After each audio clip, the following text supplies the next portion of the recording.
नमस्ते दोस्तों, मैं सुमन शर्मा आप सभी का स्वागत करती हूँ आपके अपने चैनल सुमन एजुकेशन हब में। आज के इस वीडियो में हम डिस्कस करने वाले हैं कि आपको कैलकुलेशन कैसे करनी है। जैसे कि TDS 194J का कैलकुलेशन आपको कैसे करना है, ये मैं आपको आज के इस वीडियो में बताऊँगी। क्योंकि काफ़ी कन्फ्यूज़न होता है कि फर्स्ट इनवॉइस जो है वो थ्रेशोल्ड लिमिट क्रॉस नहीं किया है, तो कैसे हमें कैलकुलेशन करनी है। ये सारी चीज़ें मैं आपको प्रैक्टिकली आगे वीडियो में बताने वाली हूँ। तो कोई भी कन्फ्यूज़न इससे रिलेटेड है वो वॉश आउट हो जाएगी एंड सक्सेसफुली आप भी 194J के TDS की कैलकुलेशन कर सकते हैं।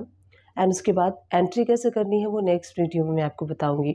तो चलिए वीडियो को स्टार्ट कर लेते हैं। वीडियो स्टार्ट करने से पहले एंड आगे बढ़ने से पहले आप सभी लोग के साथ में एक चीज़ शेयर करना चाहती हूँ। मैंने एक और चैनल जो है वो क्रिएट किया है, सुमन एजुकेशन हब इंग्लिश नाम से। उस चैनल को भी आप प्लीज़ सपोर्ट कीजिए सब्सक्राइब करके एंड शेयर करके।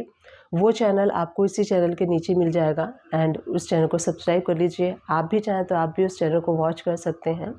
वहाँ पे मैं अकाउंटिंग टीच करती हूँ इंग्लिश लैंग्वेज में, जो भी इंग्लिश लैंग्वेज में सीखना चाहते हैं उन सभी के लिए। तो चलिए इस वीडियो को स्टार्ट कर लेते हैं एंड देख लेते हैं कि TDS 194J की कैलकुलेशन आपको कैसे करनी है।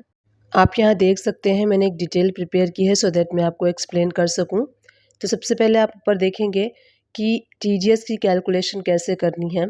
तो यहाँ पे सबसे पहले हम देखेंगे we have taken legal and professional services from Anil consultancy company. तो अनिल कंसल्टेंसी कंपनी है जिनसे कि हमने लीगल एंड प्रोफेशनल सर्विसेज जो है वो लिया है, वो परचेज किया है। First invoice is in April month with 15,000, ये टैक्सेबल वैल्यू है जो मैंने मेंशन किया है। सेकेंड इनवाइस है इज़ इन मे मंथ और उसका जो अमाउंट है वो है 10,000 टैक्सेबल वैल्यू के साथ। एंड थर्ड इनवाइस जो है is in a June month and इसका जो वर्थ है वो 20,000 है। तो आप देखेंगे यहाँ पे हमने यहाँ पे अनिल कंसल्टेंसी से मंथ वाइज अप्रैल मई जून 3 मंथ में इनवाइस रिसीव किए हैं 15,000, 10,000 एंड 20,000। तो ये जो फर्स्ट इनवाइस है 15,000 का, इसका आप जो पहले वो डिस्कस कर लेते हैं कि TDS का लीगल एंड प्रोफेशनल फीस जो है वो रूल क्या कहता है। तो सेक्शन देखिए 194J है। TDS की जो थ्रेशोल्ड लिमिट है वो 30,000 है एंड TDS रेट जो है वो 10,000 है। तो यहाँ पे जो फर्स्ट वाला हमने इनवाइस रिसीव किया है जिसका अमाउंट है 15,000 और उसने तो थ्रेशोल्ड लिमिट क्रॉस नहीं की है क्योंकि थ्रेशोल्ड लिमिट हमारी है 30,000।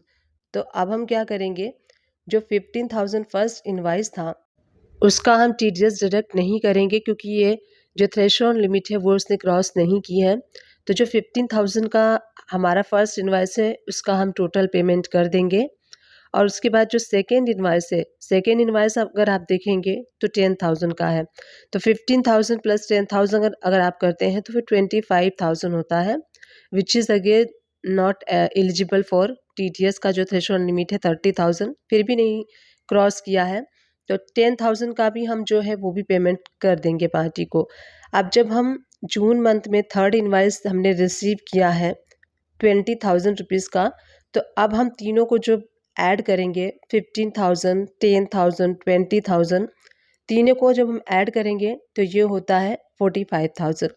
तो जो हमारी TDS की थ्रेशोल्ड लिमिट है वो 30,000 है एंड हमारा जो सेम पार्टी से हमने परचेज़ किया है तो वो क्रॉस हो गया है 45,000 का। अब ये थ्रेशोल्ड लिमिट के अंडर में आ गया है।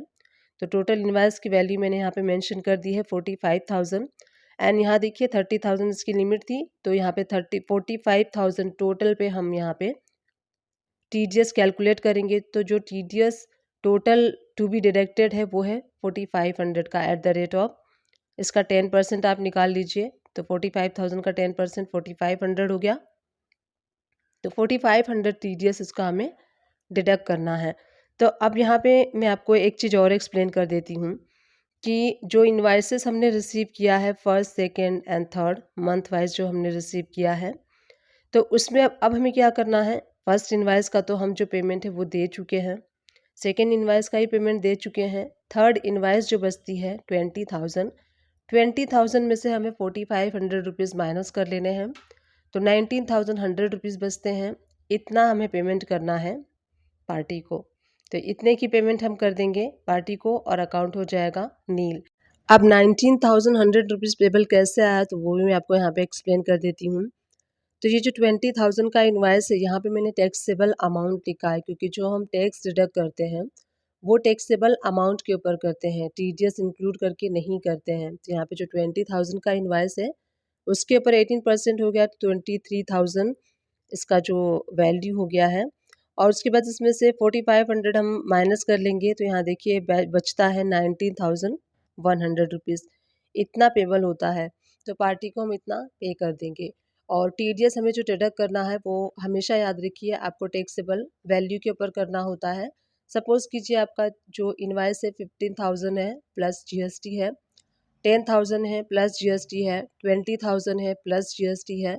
तो इस पे आपको टीडीएस डिडक्ट करना है 15,000 पे, 10,000 पे, 20,000 की अमाउंट पे, यानी कि 45,000 की अमाउंट पे हम टीडीएस को डिडक्ट करेंगे, ना कि उसके जो टैक्स के कैलकुलेशन के साथ टोटल इनवाइस की वैल्यू आती है उस पे हमें टीडीएस को डिडक्ट नहीं करना है। तो आई होप कैसे आपको कैलकुलेशन करनी है टीडीएस लीगल एंड प्रोफेशनल 194 जे के अंडर में आप समझ गए होंगे। स्टेप से आप भी कर सकते हैं टीडीएस की कैलकुलेशन। अगर पहला इनवाइस आपने रिसीव किया है जो कि टीडीएस के लिए एलिजिबल नहीं है, थ्रेशोल्ड लिमिट उसने क्रॉस नहीं की है, सेकेंड इनवाइस में भी नहीं की है, थर्ड इनवाइस में की है, तो आपको स्टार्टिंग से टीडीएस को डिडक्ट करना है। जैसे मैंने आपको यहाँ पे एग्जाम्पल के तौर पे बताया, अमाउंट कुछ भी हो सकता है, मैंने जस्ट एग्जाम्पल के लिए लिया है। तो इस टाइप से आप भी टीडीएस की कैलकुलेशन कर सकते हैं। एंड उसके बाद एंट्री कैसे करनी है वो हम नेक्स्ट वीडियो में देखेंगे। डिस्क्रिप्शन बॉक्स से चेकआउट करना ना भूलिएगा, वहाँ मैं टैली एंड अकाउंट से रिलेटेड मैक्सिमम वीडियोस के लिंक प्रोवाइड कर दूँगी। आप उन सारे वीडियो को वॉच कर सकते हैं। आप मेरे चैनल को सर्च भी कर सकते हैं। मेरे चैनल का नेम है सुमन एजुकेशन हब, और वहाँ पे आपको सारे अकाउंटिंग से रिलेटेड वीडियोस मिलेंगी। उन सारे वीडियो को आप वॉच कर सकते हैं। आई होप ये जो वीडियो मैंने आप लोग के साथ शेयर की है, ये वीडियो आप सभी लोग के लिए हेल्पफुल रही होगी। अगर हेल्पफुल रही है तो छोटा सा काम कर दीजिएगा, चैनल को लाइक शेयर सब्सक्राइब कर दीजिएगा। Thank you and keep watching my videos.